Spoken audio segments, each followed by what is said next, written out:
बिस्मिल्लाहिर्रहमानिर्रहीम। Sugar treatment की आखिरी कड़ी में मैं आपका हकीम डॉक्टर परवेज एक बार फिर से स्वागत करता हूं। आज हम नीम के बारे में बात करेंगे कि नीम से किस तरीके से शुगर को पूरी तरीके से कंट्रोल किया जा सकता है। तो इसके लिए जो बहुत ज़्यादा ज़रूरी बातें हैं उसके बारे में हम बात करेंगे। गौर से सुनिएगा, मेरी वीडियो को पूरी देखिएगा। अगर पसंद आए तो लाइक करिए, सब्सक्राइब भी करिएगा। तो नीम के बारे में बात करनी है कि नीम किस तरीके से शुगर में काम करता है। तो सबसे पहले तो हमें ये समझना चाहिए कि जब शुगर की का ट्रीटमेंट कराते हैं हम किसी से, तो वो 4 तरीके से काम करना चाहिए। पहले वो जो हमारी अतड़ियाँ हैं आते हैं, उनसे वो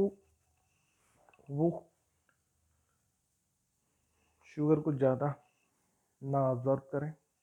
दूसरा, वो दवा लीवर को भी ठीक करे। तीसरा, पेंक्रियाज जिसको हम लबलबा कहते हैं, उससे वो जबरन काम ना कराए।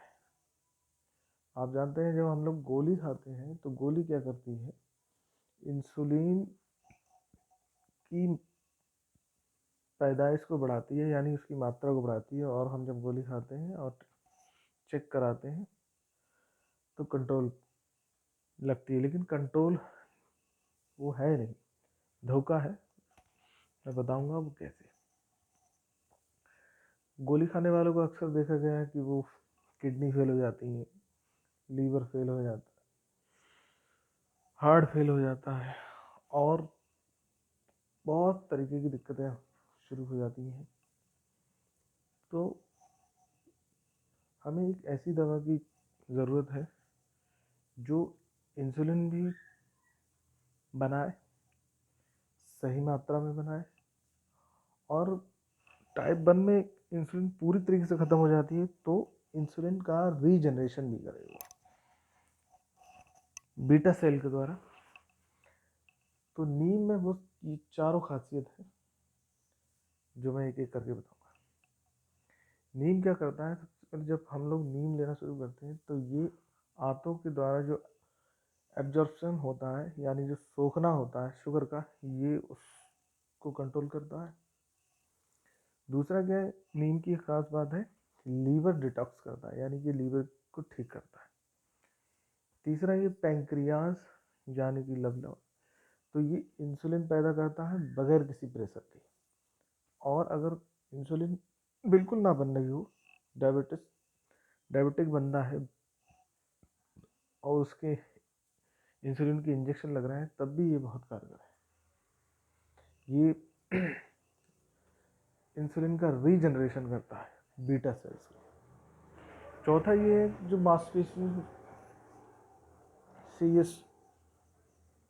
शुगर कंट्रोल करती है, ग्लूकोज का मेटाबॉलिज्म बेहतरीन करती है। ये चारों चीज़ें दवा में होनी चाहिए। लेकिन कुछ लोगों का ये कहना है कि हमने नीम इतने दिनों खाया, इतने महीनों लिया, कोई आराम नहीं हुआ। तो उसकी मेन वजह आप देख सकते हैं, बोर्ड पे मैंने लिखा है, जब तक शुगर की वजह समझ में नहीं आएगी तब तक इलाज पॉसिबल ही नहीं है। आपको इन्फेक्शन तो नहीं है, उसमें देखना पड़ेगा कहीं आपका ESR तो नहीं बढ़ा हुआ है, CBC कराएं, इसमें प्लेटें कहीं डाउन तो नहीं है। स्टेरॉयड खा रहे हैं किसी दवा के साथ, किसी बीमारी के अगेंस्ट, वो बंद करने पड़ेंगे। पेन किलर बंद करना पड़ेगा। ये देखना पड़ेगा आपको अल्ट्रासाउंड करा के कि लीवर फैटी तो नहीं है। और आपको कोलेस्ट्रॉल का लेवल देखना पड़ेगा। आपको खून की जांच करानी पड़ेगी कि कोई फूड एलर्जी तो नहीं। तो जब तक ये चीज़ें आपको पता नहीं होंगी तब तक आप इलाज के बारे में तो भूल जाइए। और ख्याली जो इलाज है वो अंग्रेजी का है, वो पूरी तरीके से नाजायज़ और गलत है। बाद में पेशेंट को सिर्फ मायूसी हाथ आती है और वो हाथ पे हाथ रख के किस्मत ठोक लेता है। तो अब बात करते हैं हम लोग नीम को किस तरीके से इस्तेमाल करना है। रिसर्च बेस की बात पाई गई कि नीम में ये चारों क्वालिटी हैं। आप NCBI में जाकर देख सकते हैं, जो इंटरनेशनल रिसर्च है, उस रिसर्च में नीम के बारे में बहुत कुछ लिखा हुआ है। तो हमें किस तरीके से लेना चाहिए ये मैं आपको आज बता रहा हूँ। हमें लो एल्कोहल में एक्वस बेस एक्सट्रैक्ट में होम्योपैथिक की कोई दवा इस्तेमाल करनी चाहिए, जिसमें, फिर दोबारा से ध्यान से सुन लीजिए, लो एल्कोहल। अगर 90% एल्कोहल बेस में वो दवा बनी हुई तो वो लीवर को ख़राब कर देगी, वो लेने के देने बच जाएंगे, जान ले लेगी। जब आपको मिनरल एक्सट्रैक्ट ना मिल पाए तो आप पत्ती का इस्तेमाल कर सकते हैं, लीव्स का, 5 से 6 पत्ती का पेस्ट। और मैं पहले ही बता चुका हूँ कि ये बीटा सेल को रीजनरेट करती है, ये मसल्स का अपटेक करती है, लीवर को डिटॉक्स करती है, और आंतों का एब्जॉर्प्शन ये ठीक करती है।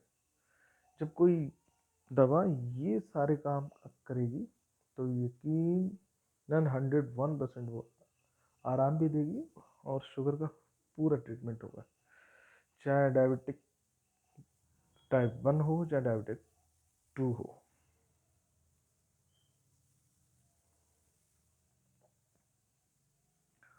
तो आज के लिए बस इतना ही। Thank you very much. अगली वीडियो मिलते हैं। शुक्रिया। Thank you very much.